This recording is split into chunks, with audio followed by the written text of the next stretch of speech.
तर अनेक दिवसांपासून संघाला भाजपला काय नको आहे तर ती जात नको आहे। म्हणजे महाराष्ट्राच्या इतिहासामध्ये मराठा ही जात जवळपास 60% दरम्यान कधीही जातीवादी झालेली नाही। जात हे महाराष्ट्राचं वास्तव पण बनलेलं आहे का? महाराष्ट्रामध्ये काय भारताच्या कोणत्याही राज्यात आणि कोणत्याही प्रदेशात जात वगळून राजकारणामध्ये कोण स्टँडच होत नव्हतं। तुम्हाला जरांगे फॅक्टरचं नेमकं या निवडणुकीमध्ये काय झाल्याचं दिसतंय? म्हणून ह्या आंदोलनाला उठून उभारी आली कुठून तर ती मराठवाड्यातून आली आणि मराठवाड्यामधून सरासरी इकॉनॉमी ही मुंबईपेक्षा पुण्यापेक्षा नाशिकपेक्षा खूप खाली आहे, परंतु अव्वल दर्जाची पदं ही अर्बन मधल्या जातींकडे दिली जातील। म्हणून अर्बन मराठा चेहरा हा शिंदे आहेत, एकनाथ शिंदे। शरद पवारांना सुद्धा अजून अर्बन चेहरा होता आला नाही, त्यांनी इतका प्रयत्न करून सुद्धा। नमस्कार, मी प्रशांत कदम। 2024 ची लोकसभा निवडणूक महाराष्ट्राचं राजकारण खूप वेगवेगळ्या अर्थांनी बदलणारी ठरणार आहे आणि या निवडणुकीमध्ये जातीपातींचं राजकारण ज्या पद्धतीने झालं तो देखील एक वेगळा अभ्यासाचा समजून घेण्याचा विषय असणार आहे। मुळातच या निवडणुकीला जेव्हा सुरुवात होत होती त्याच्या आधी महाराष्ट्राचं राजकारण जे आहे किंवा महाराष्ट्राचा संपूर्ण राजकीय अवकाश जो आहे तो एका मराठा आरक्षणाच्या आंदोलनानं व्यापून टाकलेला होता। सोबतच ओबीसी आरक्षणाचे सुद्धा आवाज येत होते आणि त्या पार्श्वभूमीवरती निवडणूक झालेली होती। त्यामुळं ही जी निवडणूक आहे ती महाराष्ट्राचं राजकारण पुढच्या काही दशकांसाठी बदलणारी ठरणार आहे आणि याच निमित्तानं आपण या निवडणुकीतले काही वेगवेगळे पैलू जो आहेत ते नीटपणे समजून घेणार आहेत। माझ्यासोबत आहेत राज्यशास्त्राचे प्राध्यापक, ज्येष्ठ राजकीय विश्लेषक आणि महाराष्ट्राच्या जातीपातींच्या राजकारणाचा ज्यांचा गाढा अभ्यास आहे ते डॉक्टर प्रकाश पवार। नमस्ते सर। एकतर आपण सुरुवात करणार आहोत महाराष्ट्रातल्या या निवडणुकीमध्ये जे जातीपातीचं राजकारण झालं किंवा कुठं नेमकं काय दिसतंय, कुठले फॅक्टर महत्वाचे ठरणार आहेत याचं विश्लेषण आपण तर करणार आहोत। पण सुरुवातीला एक पहिला प्रश्न, गेल्या 2 निवडणुकांपासून पंतप्रधान नरेंद्र मोदी कायम सांगतात की जातीपातींचं राजकारण बघण्याचे जे जुने चष्मे आहेत ते त्यांनी बदलून टाकलेले आहेत आणि त्याच्या पलीकडे जाऊन लोक जे आहेत ते मतदान करतात। नवीन वर्ग तयार झालेत, म्हणजे लाभार्थी असतील, युवा मतदार असतील, महिला असतील। तर खरोखर म्हणजे आपण चर्चेला सुरुवात करण्याच्या आधी या प्रश्नाचं उत्तर थोडंसं प्रेक्षकांना पण देऊयात की हे जुने चष्मे खरोखर अजून किती उपयोगी ठरतात की साचा जो आहे तो अजूनही तसाच आहे? मला असं वाटतं की ह्याचं एक सैद्धांतिक उत्तर आहे आणि एक प्रॅक्टिकल उत्तर आहे।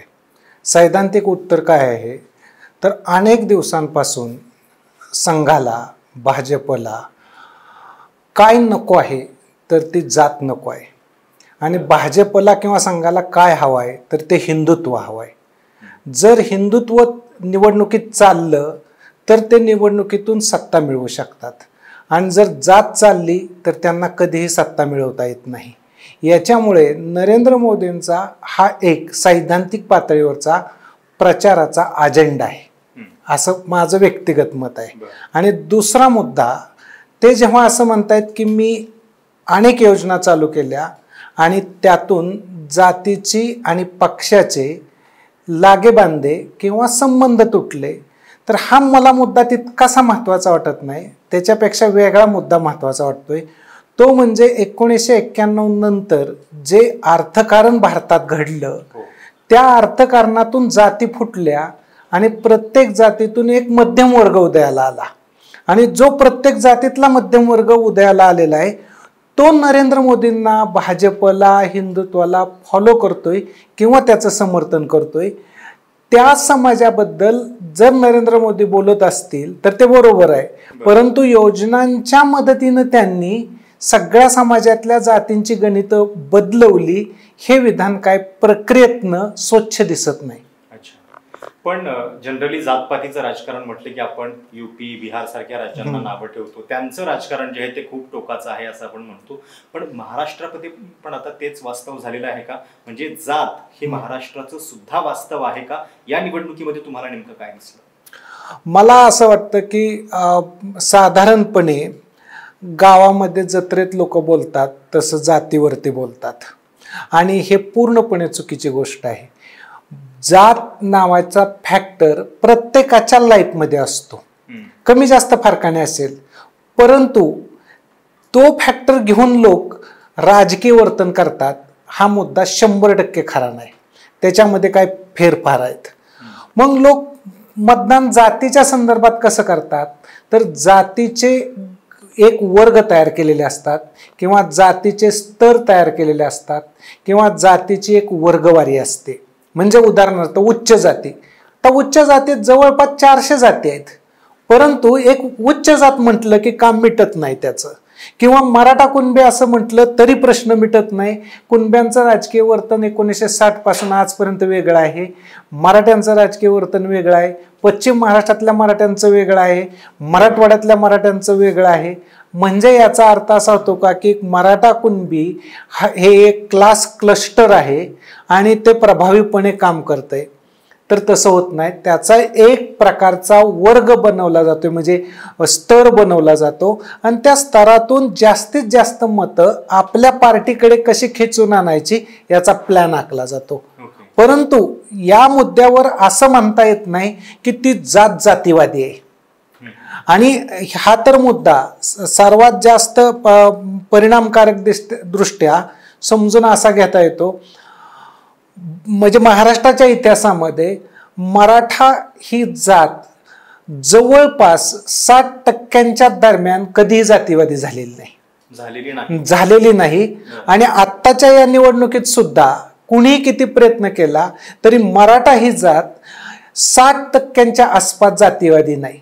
जर ते कदाचित याच्यामध्येच या प्रश्नाचं उत्तर दडलं असेल की महाराष्ट्रामध्ये एक हाती सत्ता कुठल्या पक्षाला का मिळत नाही, कारण अशा पद्धतीनं एकत्रितपणे हा वर्ग कुणाला मतदान करत नाही करत. याचं साधं उदाहरण जर बघितलं, म्हणजे अगदी तुम्ही CSDचा डेटा घेतला किंवा इतर कुणाचे डेटे घेतले किंवा 288 विधानसभेच्या मतदारसंघातून जे मराठा आमदार निवडून येतात, खासदारांवरती कळलं नाही तरी मराठा आमदारांना कळू शकतं, तर ते 4 गटांमध्ये निवडून यायचे, म्हणजे शिवसेना, भाजप, राष्ट्रवादी काँग्रेस आणि काँग्रेस.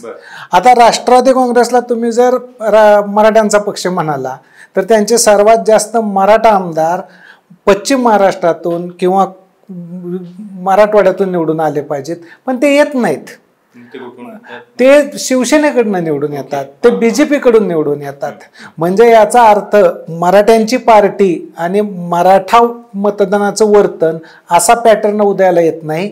मराठा समाजामध्ये जे गरीब राहिलेत त्यांचा कल शिवसेनेकडे जातो, जे मध्यमवर्गीयात आलेत त्यांचा कल BJP कडे जातो आणि ज्यांचा शेतीशी सहकाराशी संबंध येतो त्यांचा कल राष्ट्रवादी काँग्रेस किंवा काँग्रेसकडे राहतो. म्हणजे याचा अर्थ जात काम करण्यापेक्षा त्या जातीतून निर्माण झालेला वर्ग आणि पक्ष असे संबंध येताना दिसतात. मग या अर्थाने जर पाहायला गेलं तर जात एकसंघ होऊन एकमुखी एका आघाडीवरच लढती असं चित्रच निर्माण होत नाही. खरं तर आता आपण ज्यावेळी चर्चा करतोय त्यावेळी महाराष्ट्रामध्ये एक अत्यंत दुर्दैवी चित्र दिसतंय की बीड सारख्या ठिकाणी मराठा आणि वंजारी हा जो वाद जो आहे तो खूप टोकाला गेलेला आहे. सोशल माध्यमावरती काही बहिष्काराच्या पोस्ट फिरल्या, त्याच्यानंतर पोलिसांनी हस्तक्षेप केला आणि या निवडणुकीमध्ये पण या सगळ्या गोष्टीची खूप चर्चा झाली. म्हणजे मी आता उदाहरण फक्त देतोय बीडचं, कदाचित इतर ठिकाणी पण हे झालं असेल, पण बीड मधलं हे चित्र बघितल्यानंतर तुम्हाला काय नेमकं वाटतंय? हे अशा पद्धतीचं राजकारण महाराष्ट्रामध्ये याच्या आधी कधी घडलेलं नव्हतं, ते होताना दिसतंय. मला असं वाटतंय की हा मुद्दा एका वेगळ्या चौकटीतला होता. म्हणजे कोणत्या चौकटीतला, की एका बाजूला OBC आणि दुसऱ्या बाजूला मराठा, आणि मराठ्यांचे आमदार निवडून यायचे, खासदार निवडून यायचे आणि मग त्या प्रमाणामध्ये मराठ्यांचं वर्चस्व आहे, राजकीय वर्चस्व, असं चित्र होतं. ते चित्र पलटवण्यासाठी OBC माधव पॅटर्न आला. तो माधव पॅटर्न, माधव म्हणजे इतर मागास वर्ग ह्या आयडेंटिटीच्या लाईनवरती काम करत होता. ती लाईन घसरून वंजारी, माळी, तेली अशा पातळीवरती आली आणि तिथं पहिला प्रॉब्लेम निर्माण झालाय की राजकारण हे जातीवरती घसरण्याचं. त्याच्याऐवजी ते OBC नावाने राजकारण घडलं तर त्याला काय मोठा प्रॉब्लेम येत नाही, कारण सरते शेवटी तुम्हाला या समाजाचं वर्गीकरण राजकीय दृष्ट्या प्रगत म्हणजे सत्ता असणारे आणि राजकीय सत्ता नसणारे असं करावंच लागतं. त्या पातळीवरती होणारी स्पर्धा ही नेत्यांमधली होती. ही स्पर्धा आता जनतेत उतरली आणि ते बीड हेच ठिकाण आहे की जनतेमध्ये जनतेला असं फिलिंग आहे तिथल्या की त्यांचं उदाहरणादाखल दैनंदिन लाईफमध्ये सुद्धा हा अमक्या जातीचा आहे तो तमक्या जातीचा आहे याच्याबद्दलची चर्चा होत राहते आणि त्याचा एकूण परिणाम होतोय. परंतु माझं जे मुख्य युक्तिवादाचा भाग आहे किंवा तर्कशास्त्र, पाठीमागच्या विधानसभेमध्ये धनंजय मुंडे निवडून आले तेव्हा त्यांना फक्त त्यांच्या वंजारी जातीनं मतदान केलं का? त्यांच्या तर बहिणीला ते मतदान झालेलं आहे वंजारी जातीचं. म्हणजे धनंजय मुंडे मराठ्यांच्या मतांवरती सुद्धा निवडून आले किंवा वंजारी सोडून इतरांच्या मतावरती निवडून आले. ही तर कुठेही जात आडवी आली नाही. म्हणजे याचा अर्थ असा होतो की तेव्हा 5 वर्षा अगोदर जात नावाचा फॅक्टर धनंजय मुंडेंच्या संबंधात काय वर्कआउट होत नाही. जात क्रॉस करून धनंजय मुंडेंना लोक मतदान करतात आणि दुसऱ्या बाजूने काही माळी समाज असेल, काही याच्या व्यतिरिक्त मराठा समाज असेल, तो सुद्धा पंकजा मुंडेंबरोबर होता. म्हणजे पाठीमागच्या निवडणुकीत जात नावाची गोष्ट जरी चर्चा झाली असली तरी वोटिंग त्या पद्धतीने घडलं नाही. या त्यावेळी दोनही उमेदवार एकाच जातीचे होते, म्हणजे त्याच्यामुळे पण दोनही उमेदवार एकाच जातीचे होते. तरी सुद्धा एक मुद्दा काय होता की धनंजय मुंडेंना वोटिंग करणारा वर्ग वंजाऱ्यातमधला अर्धा आला, अर्धा मराठ्यातनं आला. मग तिथं त्या वोटिंगवाल्या मतदारांचं वर्तन आहे हे जर तपासायला गेलं तर ते मिश्र झालं तयार. आणि तसंच पंकजा मुंडेंच्या बद्दलच्या मतदारांचं वर्तन हे मिश्र तयार झालं. म्हणजे त्या वोटर्सला आणि त्या नेत्याला आपण हे लेबल तेव्हा लावू शकत नव्हतो. आता ही लेबल जास्त लागली. याचं कारण असं आहे, तातडीनं जे मराठा आरक्षणाचा मुद्दा निर्माण झाला होता आणि त्या पार्श्वभूमीवरती चर्चा झाली होती. या चर्चेतनं एक मुद्दा असा पुढे येतोय की उमेदवार स्पर्धेमध्ये आल्याचं चित्र बदललंय. म्हणजे मुद्दा असा होता की काही झालं तरी त्या मतदारसंघामधून 2 वेळा प्रीतम मुंडे जिंकलेले आहेत. म्हणजे त्या मतदारसंघावरती वंजारी समाजाचा वर्चस्व आहे असं मतदारांचं, नेत्यांचं, पार्टीचं कारण नसतानाच मत तयार झालेलं आहे. परंतु ही लोकशाही आहे. या लोकशाहीमध्ये स्पर्धा होऊ शकते आणि उमेदवार दुसरा निवडून येऊ शकतो. आता धनंजय मुंडे जेव्हा निवडून आलते तेव्हा सुद्धा क्रायसिस क्रिएट झालता. आता सुद्धा हा उमेदवार जेव्हा सोनवणे स्पर्धेत आलाय तेव्हा तीव्र स्पर्धेतनं क्रायसिस क्रिएट होतोय. म्हणजे हे क्रायसिस आहे. परंतु निवडणुकीचा निकाल काय लागेल हे अजूनही कुणाला माहित नाही, कारण ते जनतेनं त्यांचं मत नोंदवलेलं आहे. ते कदाचित आहे तो उमेदवार त्यांना ठेवायचा असू शकतो, कदाचित त्यांना बदलायचा पण असू शकतो. पण त्या मतदारसंघातली जर स्थिती लक्षात घेतली तर जातनिहाय नेमकं काय चित्र आहे तिथं, म्हणजे कोण जास्त प्रभावी आहे? त्या मतदारसंघामध्ये नीट पाहायला गेलं तर ओबीसी म्हणून म्हटलं तर ओबीसींच्या वर्चस्वाचा मतदारसंघ आहे. ओबीसीमध्ये एक जात जर तुम्ही वेगळी काढायला गेला तर मग मात्र मराठा आणि वंजारी तुल्यबळ निघतील, समान निघतील. परंतु मराठ्यांचं आजपर्यंत राजकीय वर्तन हे एकमुखी मराठ्यांच्या बाजूने घडलेलं नाही.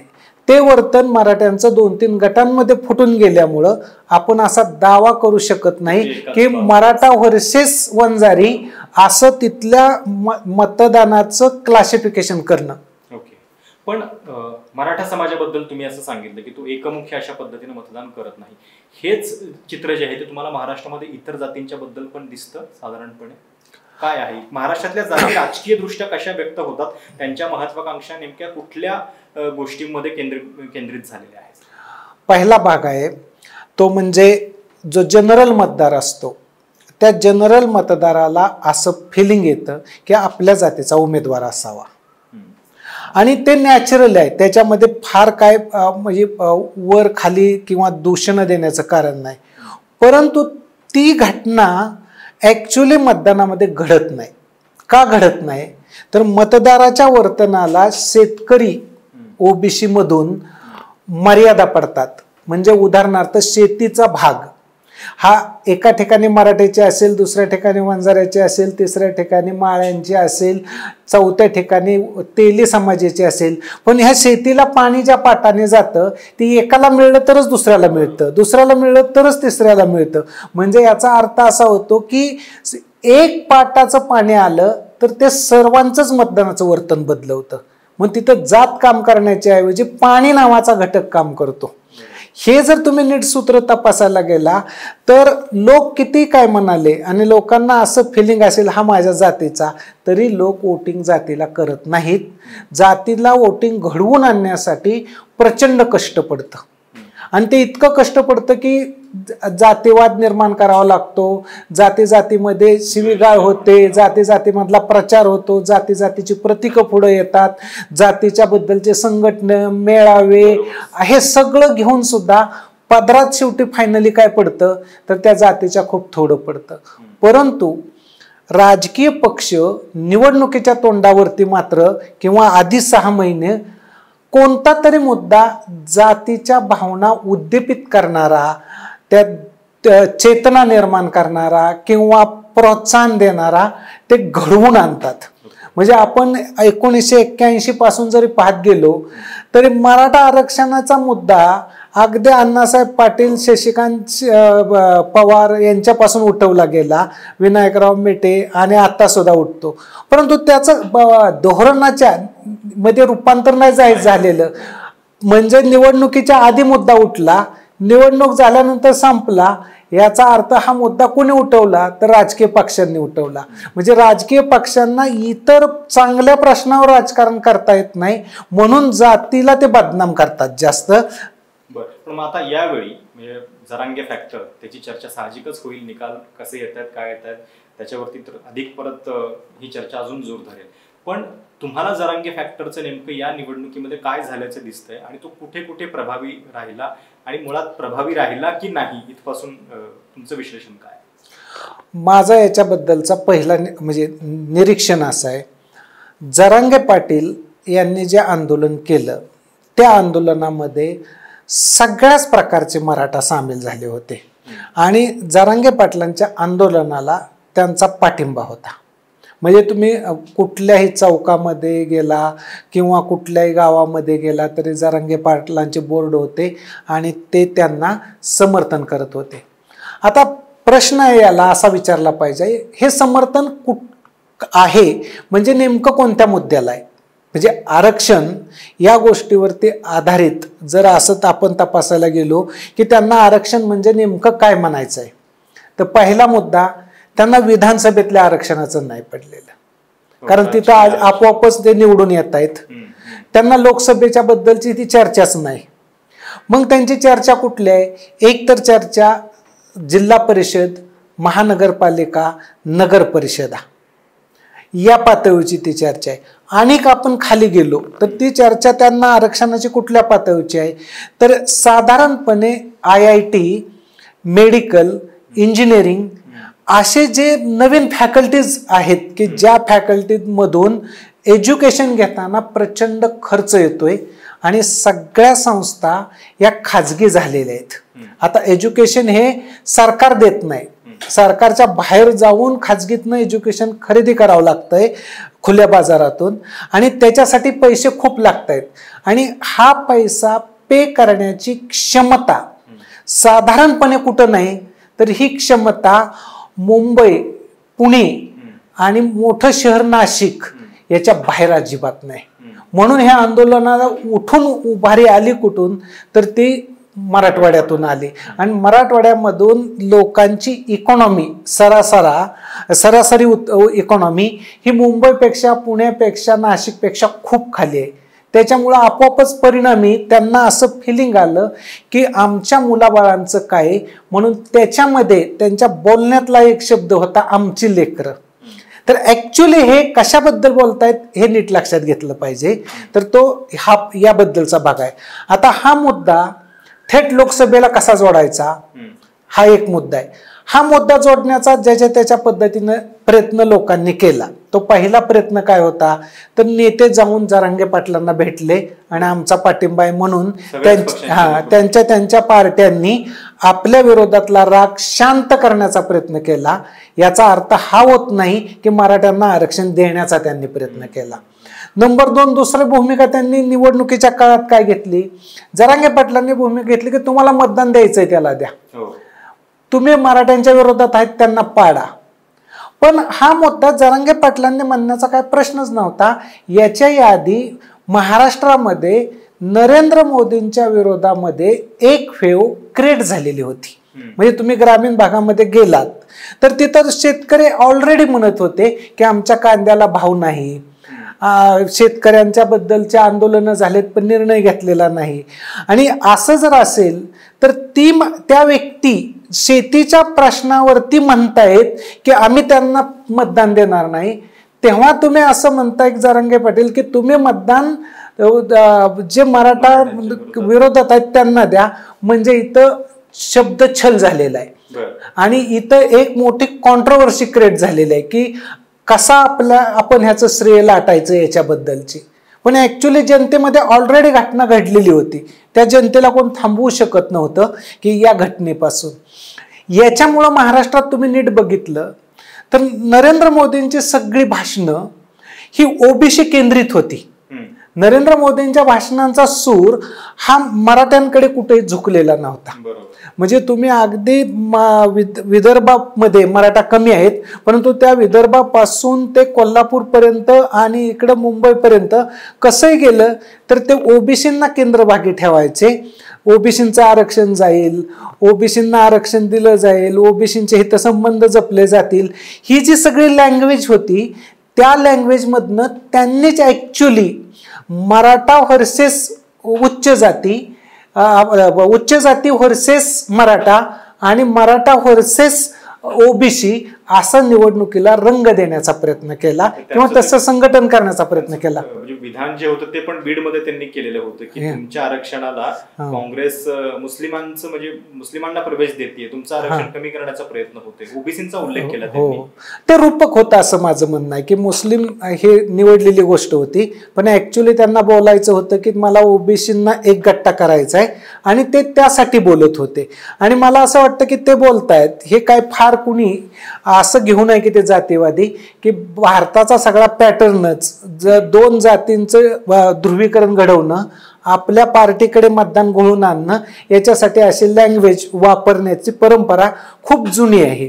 त्याच्यामुळे याच लँग्वेजला धरून बसण्यात काय अर्थ नाही असंही मला वाटतं. पण याचा अर्थ हा सगळा जातीवादाचा मुद्दा इथल्या स्थानिक ओबीसींवरती किंवा इथल्या मराठ्यांवरती टाकणं हे मात्र चुकीचं आहे.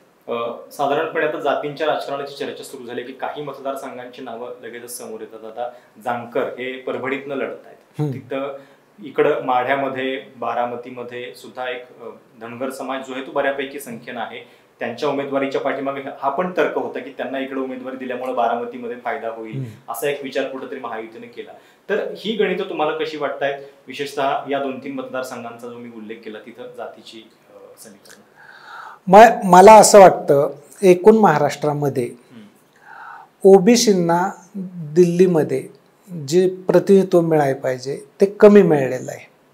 त्याच्यामुळं त्यांच्या मनामध्ये असे एक रुतून बसलेली गोष्ट आहे की आम्हाला सत्तेत वाटा नाही मिळालेला, आम्हाला निर्णयाच्या निश्चितीमध्ये सहभाग नाही मिळालेला. आणि त्या मुद्द्यावरती आधारित साधारणपणे मी 90 म्हणणार नाही, परंतु 90च्या नंतरच्या काळामध्ये हे लोक संघटित व्हायला लागले आणि त्यांचा एक राग व्यक्त व्हायला लागलाय. आणि हे राग व्यक्त कुठं कुठं झाला तर ती एक प्लेस आहे बारामती. बारामतीमध्ये मोठा राग व्यक्त झालेला आहे, कारण बारामतीमध्ये आधी सुद्धा 2 वेळा धनगर कॅन्डिडेट उभं राहिल्यानंतर त्यांच्या बाजूने मतदान खूप एकत्रितपणे संघटित झालं. त्याच्यानंतर आणखीन एक आहे तो म्हणजे माढा मतदारसंघ. माढा मतदारसंघामध्ये सुद्धा मोठ्या प्रमाणावरती संघटन झालेलं होतं. तसंच सांगली मतदारसंघामध्ये सुद्धा झालेलं होतं. हे साधारणपणे काय प्लेसेस आहेत. आता या सगळ्या प्लेसवरती आधारित पुन्हा परभणीचा त्यात समावेश केला गेलेला आहे. आणि परभणीमध्ये ऍक्च्युली निवडून येणाऱ्या कॅन्डिडेट आतापर्यंतचा कॅन्डिडेटचा रंग कसा होता, रंग म्हणजे मला म्हणायचंय निवडणुकीचा रंग कसा होता, तर तो परभणीत एका बाजूला मुस्लिम विरोध असायचा. म्हणजे परभणीची मशीद, पानकी खान, आता तो भाग टर्न झाला आणि त्याच्या जागेवरती मराठा व्हर्सेस धनगर, आणि ही भाषा आधीपासूनच सुरू झाली. आणि मग त्याच्यामुळं परिणाम असा झाला की ही बदलत जाऊन ती इतक्या वेगळ्या बाजूला गेली की स्थानिक विरोधी बाहेरचा अशी झाली. म्हणजे इथं जातीवरती मात स्थानिक विरोधी बाहेरचा अशा स्वरूपात झालेली दिसते. म्हणजे तिथं सुद्धा पहिला क्रमांक जात नावाच्या गोष्टीला मिळण्याच्या ऐवजी कुणी कुणाचं प्रतिनिधित्व करावं यातून उदयाला आला. वंचितचं जे राजकारण आहे, मागच्या वेळी वंचित फॅक्टरची खूप चर्चा झाली, यावेळी पण महाविकास आघाडीने त्यांना सोबत घ्यायचा प्रयत्न केला होता, पण ते शेवटपर्यंत नाही झालं. तर वंचितचं या निवडणुकीमधलं स्थान तुम्ही कसं बघताय? त्याचा काही परिणाम महाराष्ट्राच्या राजकारणावरती होईल का? आणि सोबतच जरांगे फॅक्टरची आपण चर्चा केली, पण त्याचा प्रत्यक्ष परिणाम खरोखर तुम्हाला दिसतोय निवडणुकीत? पहिल्या प्रश्नाचं आपण जरांगे पाटलांचा आधी तुम्हाला सांगतो. म्हणजे माझा मूळ सिद्धांतच आहे की लोकसभा निवडणुकीमध्ये एकूण 20 तरी मुद्दे काम करत होते. मी 20 पेक्षा जास्त असतील, पण मी म्हणतोय 20 मुद्दे काम करत असतील. आता ह्या 20 मुद्द्यांना तुम्ही 100% मतदान विभागून दिलं तर ते एका मुद्द्याला वाट्याला किती येतं? आता ते एका वाट्याला आलं तर ते जातीच्या वाट्याला आलं पहिल्यांदा. म्हणजे जात नावाचा फॅक्टर काम करतोय तर ते 3% येईल, 4% येईल, ह्याच्या पलीकडे तर येत नाही. त्याच्यामध्ये सुद्धा मराठ्यांची लोकसंख्या आहे 29%, परंतु त्यातून कुणबी काढून टाकले तर ते झाले 15-16%. मग 15-16% सुद्धा अजून तुम्ही विभागून द्यायचं ठरवलं की 100% मराठ्यांनी ते मान्य केलं नाही तर 50%च, म्हणजे 0.5% मतं फक्त काहीतरी परिणाम होण्याची शक्यता आहे या पातळीवरची जरांगे पाटलांची येतात. म्हणजे एकूण मराठा मतदानामध्ये किंवा एकूण टोटल मतदानामध्ये 0.5% जास्त फरक जरांगे पाटलांच्या आंदोलनाचा किंवा ते काय म्हणले त्याचा पडत नाही, परंतु त्याचा इश्यू लोक एवढा करतायत. त्याच्यामुळे खरं तर जी घटना नाहीच घडलेली त्याच्यासाठी लोक ओरडतायत. म्हणजे 0.5%चा हिशोब तुम्ही कसा काढवा लक्षात नाही, कारण आरक्षणाची गरज असलेला मराठा जास्त आहे. तसं नाही, तुम्ही नीट समजून घ्या. निवडणुकीवरती प्रभाव कोणकोणते घटक पडतील याची आपण यादी 20 किंवा 20% जास्त येतील, पण त्याला तुम्ही 100% मतदार आहेत ते समान पातळी वाटून द्यावे लागतील. तुम्ही समान पातळी वाटून दिल्यावरती जात हा एक घटक होता त्यातला. मग त्या जातीच्या वाट्याला किती येईल तर 3%.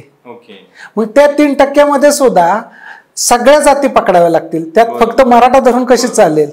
मग मराठा जर महाराष्ट्रात 29% म्हणतो आपण, तर त्या 29% मधनं पुन्हा कोणबी 10-15% काढून टाकली पाहिजेत ना. मग शिल्लक किती राहिले? एक 15-16% राहिले. 15-16%च्या वाट्याला 1% किंवा 0.5% एवढाच वाटा येतो. म्हणजे 1% किंवा याचा अर्थ हा पण होतो की जे आपण 20 मुद्दे धरतोय या निवडणुकीतले प्रभावी आहेत, अनेक मराठ्यांनी याही मुद्द्यांवरती मतदान केलेलं आहे, केवळ जात लक्षात न घेत. हो, बरोबर आहे ना. या मुद्द्यावरती मतदान केलं नाही असं नाही. म्हणजे उदाहरण दाखल आमच्या कांद्याला भाव मिळत नाही, कांद्या वोटिंग झालं की नाही. नंबर 2, पार्लमेंटमध्ये कोण बोललं ह्याच्यावर वोटिंग झालंच की नाही. ओबीसी नावाचा फॅक्टर घेतला त्याच्यावर वोटिंग झालंच की नाही.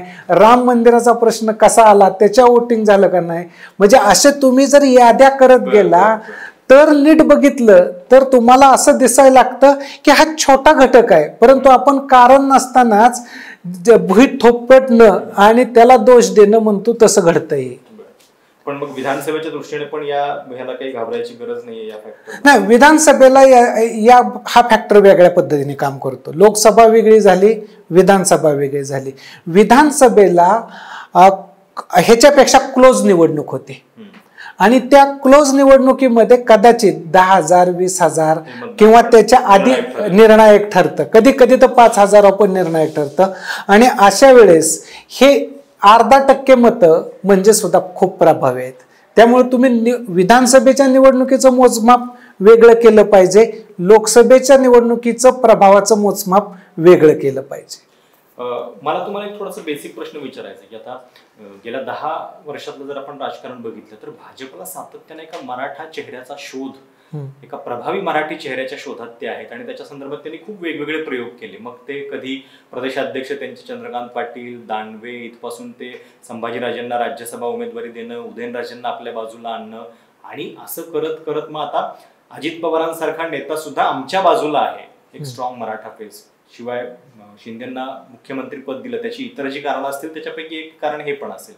तर महाराष्ट्रामध्ये भाजपची ही जी मराठा चेहऱ्याची भूक आहे ती अजूनही संपत का नाहीये?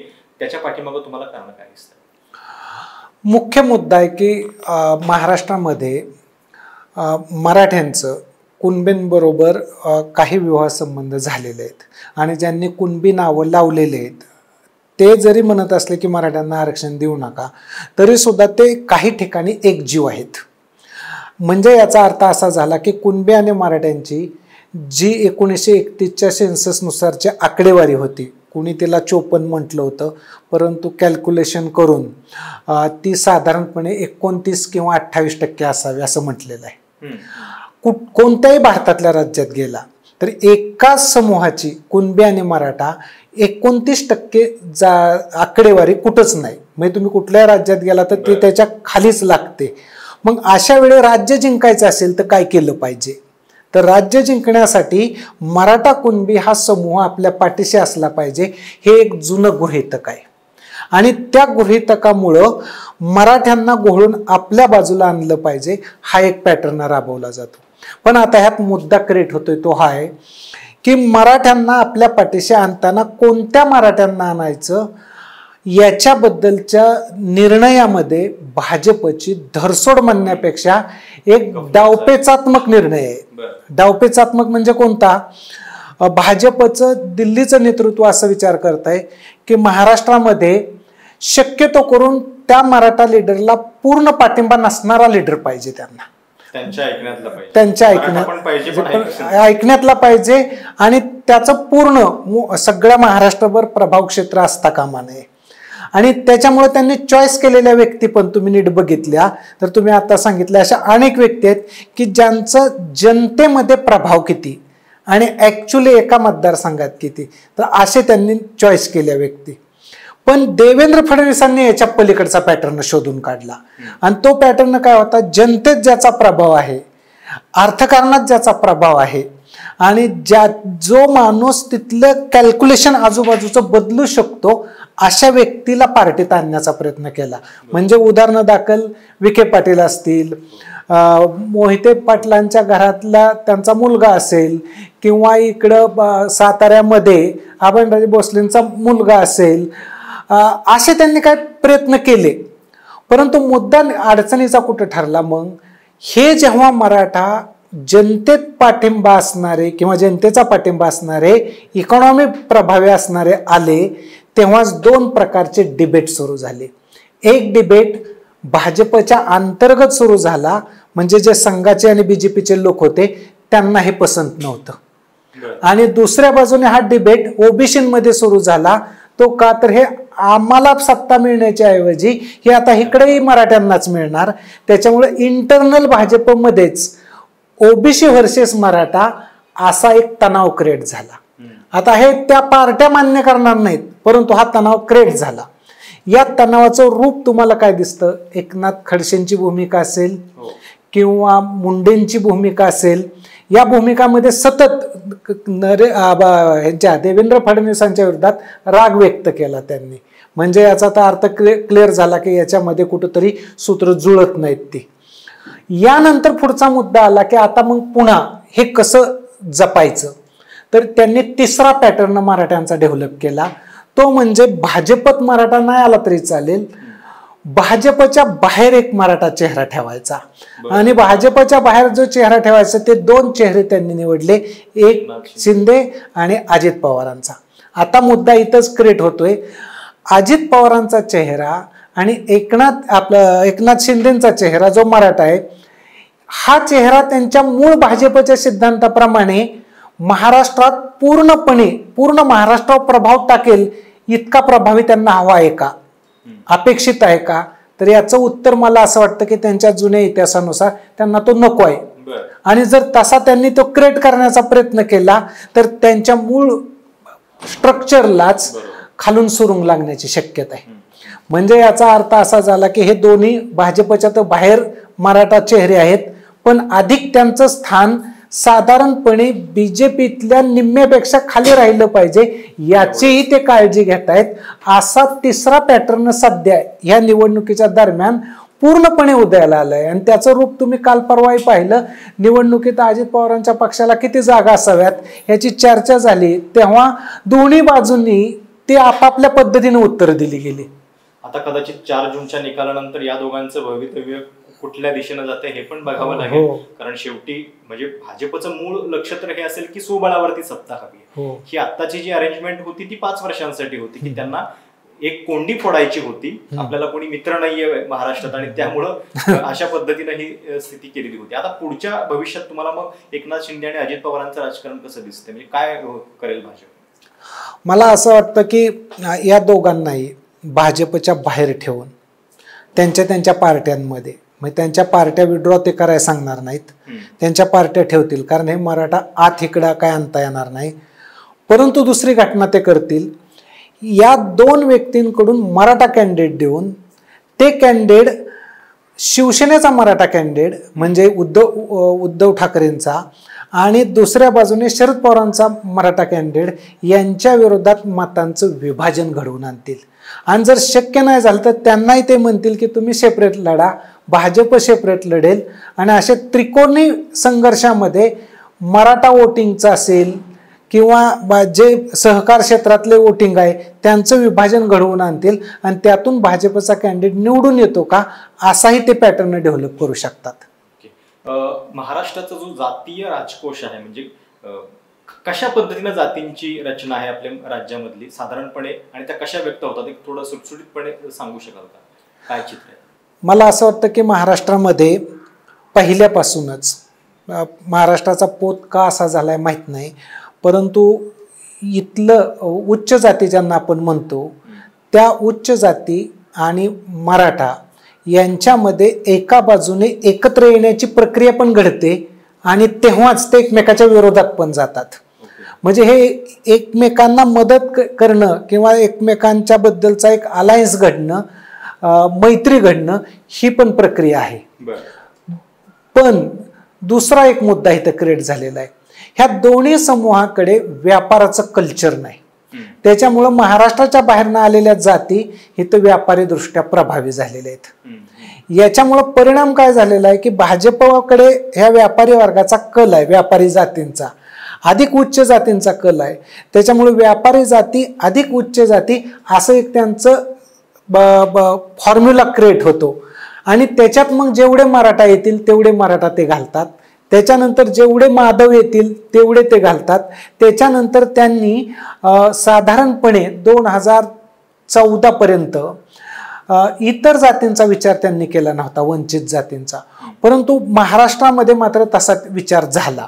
म्हणजे उदाहरणादाखल त्यांची भटके विमुक्तांची संघटना होती, त्याच्यानंतर त्यांची वनवासी कल्याण आश्रम संघटना होती. ह्या सगळ्यांच्या मार्फत त्यांनी आदिवासी आणि भटके विमुक्त हे जोडले. हा पॅटर्न तुम्हाला उत्तर प्रदेशात 2014 नंतर दिसतो की अमित शहांनी आणि नरेंद्र मोदींनी पहिल्यांदा यादव सोडून इतर अतिमागासांना तिकीट दिली होती. ते महाराष्ट्रामध्ये बीजेपी आधीच करत होती. नंतर दुसरा एक भाग आहे महत्वाचा या रचनेमधला की ही रचना याच्यापेक्षा डिफरंट यशवंतराव चव्हाणांनी घडवली होती. यशवंतराव चव्हाणांचं काय म्हणणं होतं की सगळ्या जातींना बहुजन म्हणायचं, म्हणजे ते ब्राह्मण सुद्धा बहुजनच आहेत आणि आदिवासी सुद्धा बहुजनच आहेत आणि वाटा देताना सगळ्यांना समान द्यायचा हा त्यांचा पॉलिसी डिसिजन होता. म्हणजे अगदी 1965च्या दरम्यान त्यांनी ओबीसींना 11% आरक्षण द्यावं अशी भूमिका घेतलेली होती आणि पुन्हा तोच पायंडा म्हणून शरद पवारांनी 1978ला ओबीसींच्या आरक्षणाचं समर्थनही केलं होतं. पण त्याच्यामुळे मग मराठा समाज जो आहे किंवा मराठा समाजाचे नेते हे सगळ्यांचं नेतृत्व करतायत अशी एक प्रतिमा तयार व्हायची. आता असं झालंय की इतर जातीतल्या लोकांच्याकडे ते थोडं म्हणजे इतर जातीतले लोक त्या नेत्यांच्याकडे संशयानं बघतायत असं. आता हा मुद्दा काय आहे, याला वेगळ्या पद्धतीचा एक शब्द आहे की मराठ्यांची लिडरशिप ही सकल जनवादी होती. सकल जन म्हणजे सगळ्या जातींचे लोकांचं ते प्रतिनिधित्व करतील दुसरा मुद्दा होता त्यांचा की सर्व प्रकारच्या आर्थिक हितसंबंधांचं ते प्रतिनिधित्व करतील. यात दोन्ही मुद्द्यांमध्ये जात दडलेले, कारण आर्थिक हितसंबंध म्हणजे पुन्हा उच्च जाती आल्या, महाराष्ट्राबाहेरच्या जाती आल्या, आणि सगळ्या जातींचं म्हणजे ते वंचित जातींचं, मागासांचं, अतिमागासांचं, आदिवासींचं प्रतिनिधित्व करतील.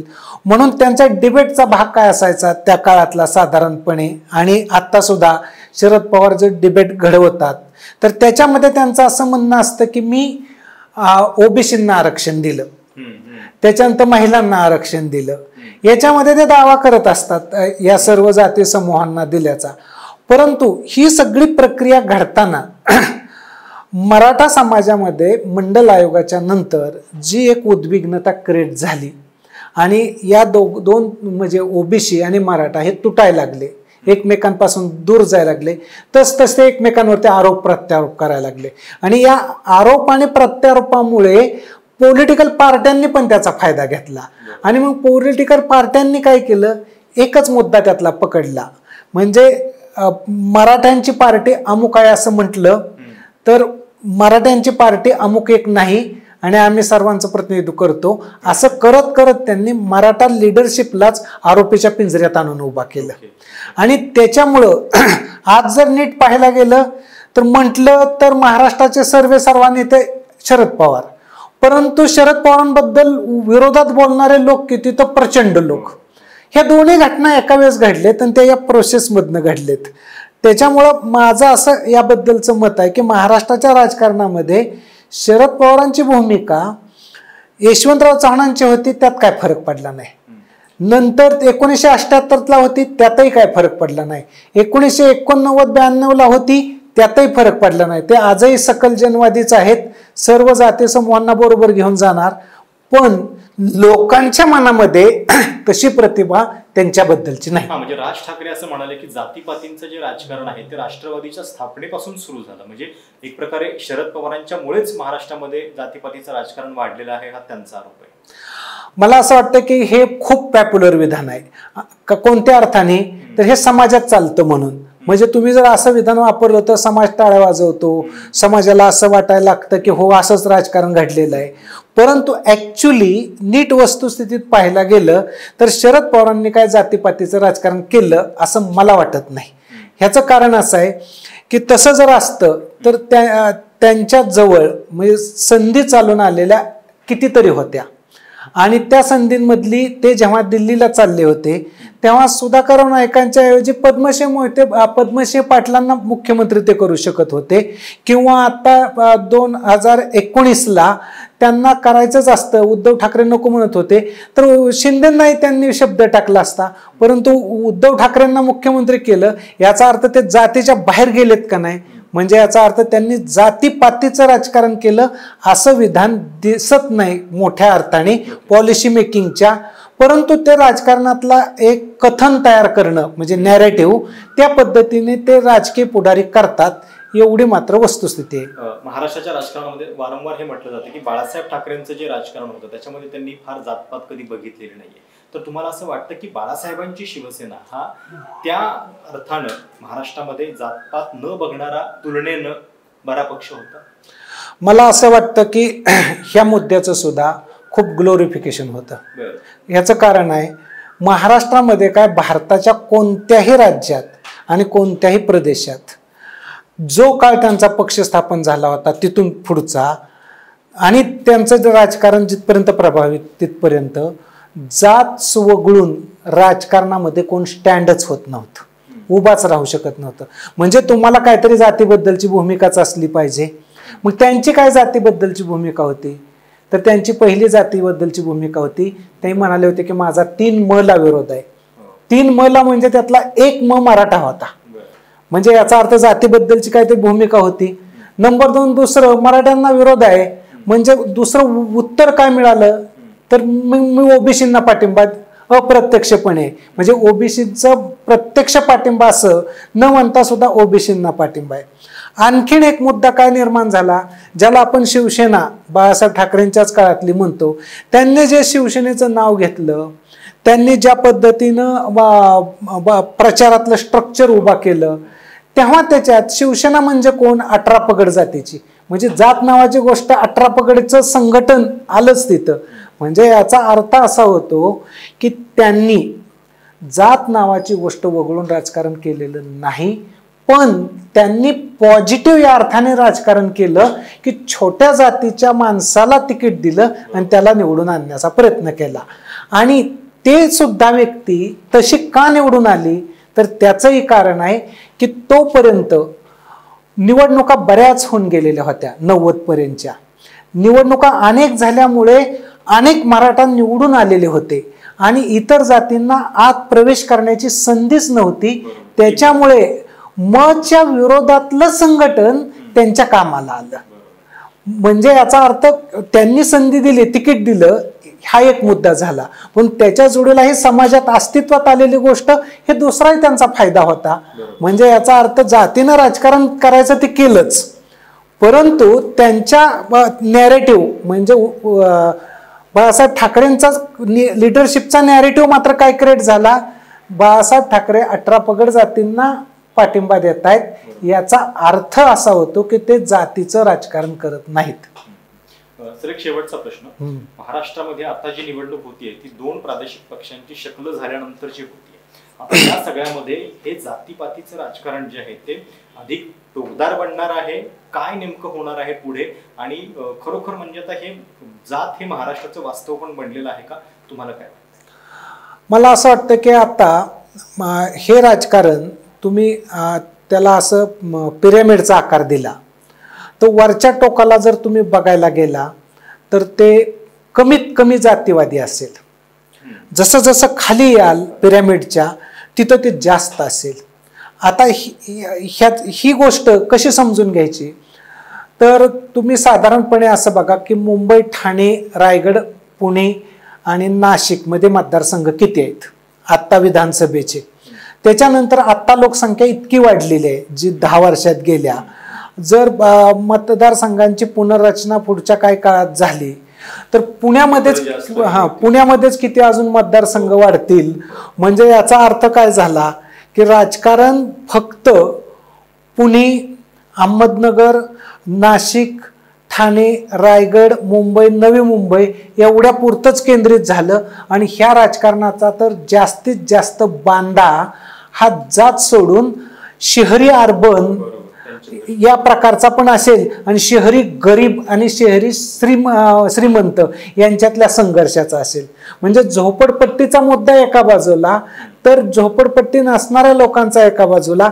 म्हणजे इथं जर जातीच्या पातळीवरती कुणाला रिस्ट्रक्चरिंग करायचं असेल तर याची लँग्वेज बदललेली असेल. या दोघांमध्ये बोलताना कुणाला कुठले सिम्बॉल दाखवायचे त्याचे प्रतीक वेगळे असतील. म्हणजे याचा अर्थ होतो की जुन्या पद्धतीचं जे ग्रामीण भागातलं राजकारण मराठा व्हर्सेस ओबीसी किंवा मराठा व्हर्सेस अनुसूचित जाती हा पॅटर्न खूप कमी होणार, कारण मतदारसंघच कमी राहणार आहेत तिथं. आणि दुसरा मुद्दा क्रिएट होणार आहे तो की मतदारसंघ तिथं कमी असणार पण तिथं अजून राखीव जागा असणार. राखीव जागा असल्यामुळे ओपन मधल्या जागा अजून कमी होणार आहेत. म्हणजे फायनली आता ह्या चित्रावरून तुम्ही बघितलं तर महाराष्ट्राचं मुख्यमंत्री पद आणि कॅबिनेट याच्यावरती नियंत्रण कोणाचं असेल? ह्याच्यावरती नियंत्रण शहरी भागाचं पूर्णपणे असेल. ग्रामीण भाग कसा असेल? तर फार झालं तर त्यांना राज्यमंत्री दिले जातील, फार झालं तर कॅबिनेटमध्ये थोडंसं 2 नंबरचं कुठलं तरी पद दिलं जाईल. परंतु अव्वल दर्जाची पदं ही अर्बन मधल्या जातींकडे दिली जातील. म्हणून अर्बन मराठा चेहरा हा शिंदे आहेत, एकनाथ शिंदे. अर्बन मराठा चेहरा अजित पवार अजूनही नाहीत. शरद पवारांना सुद्धा अजून अर्बन चेहरा होता आला नाही त्यांनी इतका प्रयत्न करून सुद्धा. म्हणजे याचा अर्थ असा होतो की ग्रामीण भागामध्ये लोक प्रचंड जातीवरून स्पर्धा करतील परंतु त्यांच्या हाती काय सत्तेचं सूत्र येणार नाही. हे सत्तेचं सूत्र शहरी भागातलंच असू शकतं आणि त्याचे निकष मात्र इलेक्ट्रॉल मेरिट हे वेगळ्या पद्धतीचं आहे. प्रत्यक्षपणे शहरी आणि ग्रामीण या 2 जाती ज्या आहेत त्या राजकारणामध्ये जास्त हवी होत. धन्यवाद सर आमच्याशी बातचीत केल्याबद्दल. तर महाराष्ट्राच्या या निवडणुकीमध्ये जातीपातींच्या राजकारणाचा प्रभाव कसा असणार आहे, जरांगे फॅक्टरचं नेमकं किती महत्व आहे हे पण सरांनी आपल्याशी बोलताना सांगितलं. आणि भविष्यातली जी वाटचाल आहे आपली महाराष्ट्राची ती जातीय राजकारणाच्या दृष्टीने कशी असणार आहे, खरोखर युपी बिहार सारखी आपली स्थिती झालेली आहे का, आणि जात हे महाराष्ट्राचं वास्तव बनलेलं आहे का, या सगळ्याबद्दल सरांनी अतिशय रोखठोकपणे आपली मतं व्यक्त केलेली आहेत. ही मुलाखत तुम्हाला कशी वाटली, तुमची काही सूचना असतील, तुमच्या काही कमेंट्स असतील तर त्या आवर्जून कळवा. चॅनल सबस्क्राईब करायला देखील विसरू नका.